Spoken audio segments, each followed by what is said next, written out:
प्रिय विद्यार्थियों, आज का टॉपिक है जैन धर्म। पूर्व में धर्म के अंतर्गत ही हिंदू धर्म के बारे में विवेचना की गई थी या उसके बारे में बताया गया था। तो आज का टॉपिक है जैन धर्म और उसके क्या विश्वास हैं, क्या व्यवहार हैं तथा उसका भारतीय समाज पर क्या प्रभाव पड़ा है। सबसे पहले आता है जैन धर्म की स्थापना के बारे में। जैन धर्म को संबंध मोहनजोदड़ो की सभ्यता से माना जाता है या इससे पूर्व की सभ्यता से भी जोड़ा गया है। जैन धर्म की स्थापना और विकास में जिन विद्वानों ने और महात्माओं ने योगदान दिया था उनको तीर्थंकर कहा गया है। और इस दृष्टि से जैन धर्म में 24 तीर्थंकर हुए थे, जिसमें प्रथम तीर्थंकर का नाम ऋषभदेव था, 23वें तीर्थंकर पार्श्वनाथ थे और अंतिम और 24वें तीर्थंकर महावीर स्वामी थे। ऋषभदेव के समय भारतीय समाज में कई सारी अव्यवस्थाएं कह सकते हैं या रूढ़िवादी प्रथाएं थी, जिसके कारण समाज में अव्यवस्था थी और उसी को सुधारने के लिए ऋषभदेव ने अपना योगदान दिया या समाज को उससे परिचित भी कराया। 23वें तीर्थंकर पार्श्वनाथ के जन्म के बाद महावीर स्वामी का जन्म हुआ था और उन्होंने इस धर्म को आगे बढ़ाने में अपना बहुत महत्वपूर्ण योगदान दिया। नेक्स्ट आता है जैन धर्म के प्रमुख विश्वास और व्यवहार क्या है।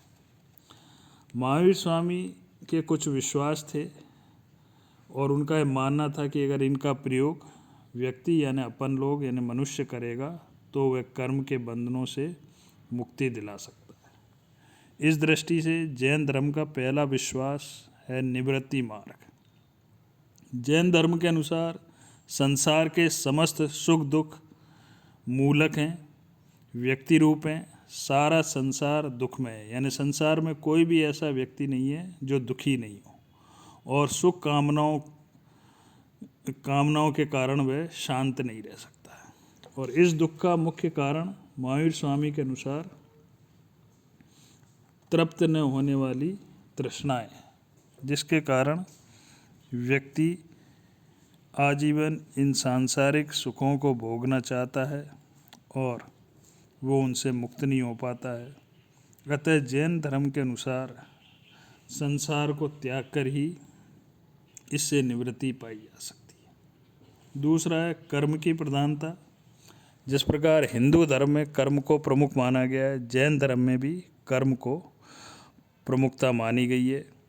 और जैन धर्म का भी ये मानना है कि अपने पूर्व जन्म के कर्मों का फल भोगने के लिए मनुष्य को इस जन्म में आना पड़ता है और उसे कर्मों के अनुसार ही विभिन्न योनियों में जन्म लेना पड़ता है।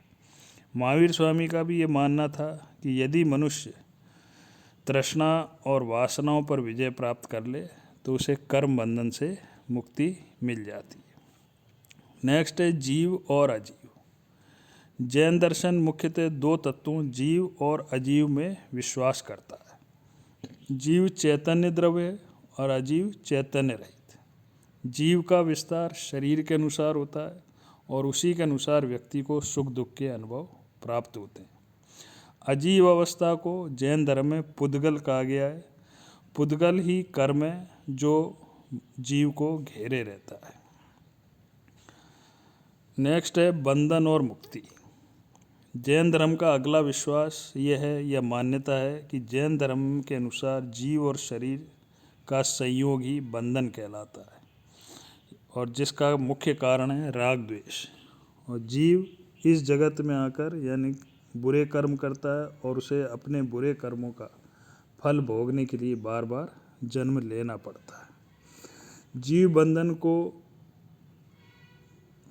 ही काषाय भी कहा जाता है और बंधनों से मुक्त पाना यानी कि इन बंधनों से सांसारिक दुखों से मुक्ति पाना ही जैन धर्म का प्रमुख लक्ष्य है। नेक्स्ट है जैन धर्म का प्रमुख विश्वास निर्वाण। निर्वाण को जहाँ हिंदू धर्म में मोक्ष कहा गया है, जैन धर्म में उसको निर्वाण का नाम दिया गया है, यानी राग द्वेष के बंधन से मुक्त होना ही मोक्ष है।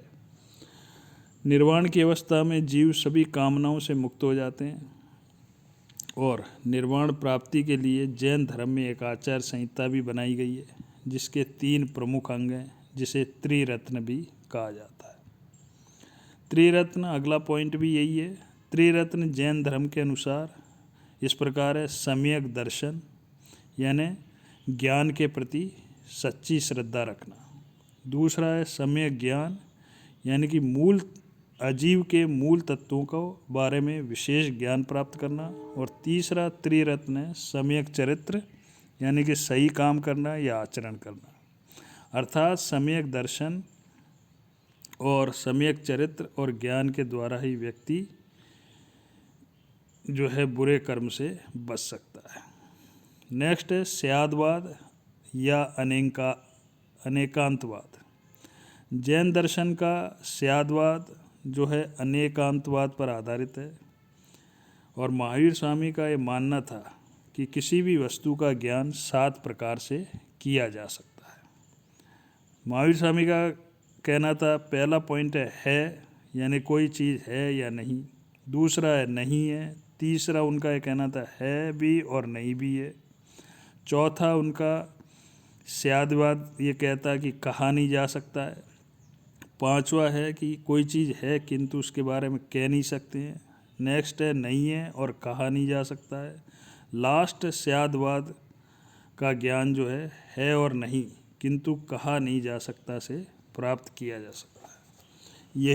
इसी को जैन दर्शन का सप्तयंगी का सिद्धांत या अनेकांतवाद का सिद्धांत भी कहा जाता है।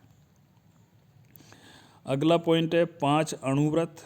जैन धर्म में 5 अणुव्रतों का भी उल्लेख किया गया है और ये माना जाता है कि इसके आचरण से व्यक्ति जो है साधु अपने आप को साधु दशा में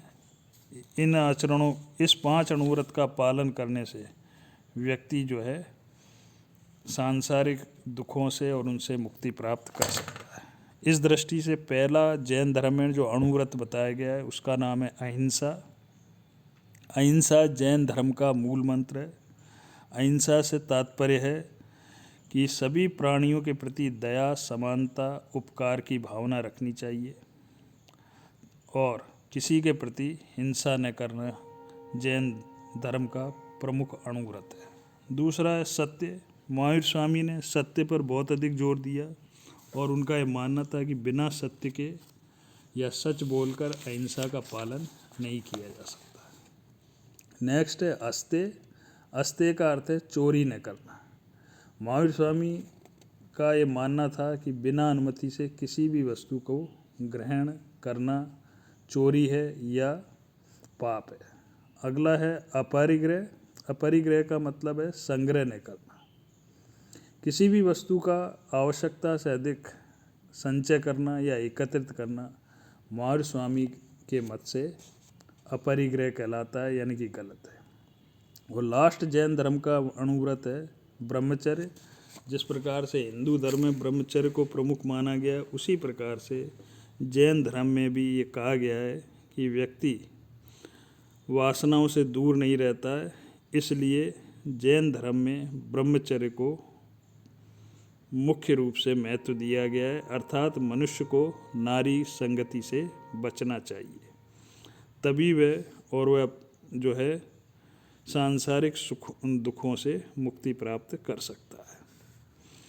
अगला पॉइंट है 7 शील व्रत। जैन धर्म में 5 महाव्रतों के साथ साथ 7 शील व्रतों का भी उल्लेख किया गया है। पहला है दिग्व्रत, यानी कुछ विशेष परिस्थितियों में अपनी क्रियाओं को कंट्रोल या नियंत्रित करना। देशव्रत, कुछ विशिष्ट देशों तक या कार्यों तक अपने को सीमित रखना। अनर्थ दंड व्रत, यानी अपराध का भागी न बनना। सामरिक, अपने ऊपर विचार करने के लिए कुछ निश्चित कार्य करना। प्रोष दोपवास यानी कि अष्टमी और चतुर्दशी को उपवास करना चाहिए। उपभोग प्रतिभोग परिमाण जीवन में प्रतिदिन काम आने वाली वस्तु और पदार्थों को नियमित करना चाहिए। और अतिथि संविभाग यानी घर में अगर कोई साधु आता है तो उसको भोजन कराना आवश्यक है। जैन धर्म में गृहस्थ के लिए इन शील व्रतों को पालन करना अत्यंत आवश्यक माना गया है।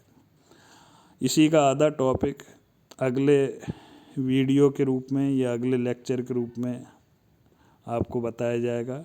आज का टॉपिक यहीं समाप्त हो।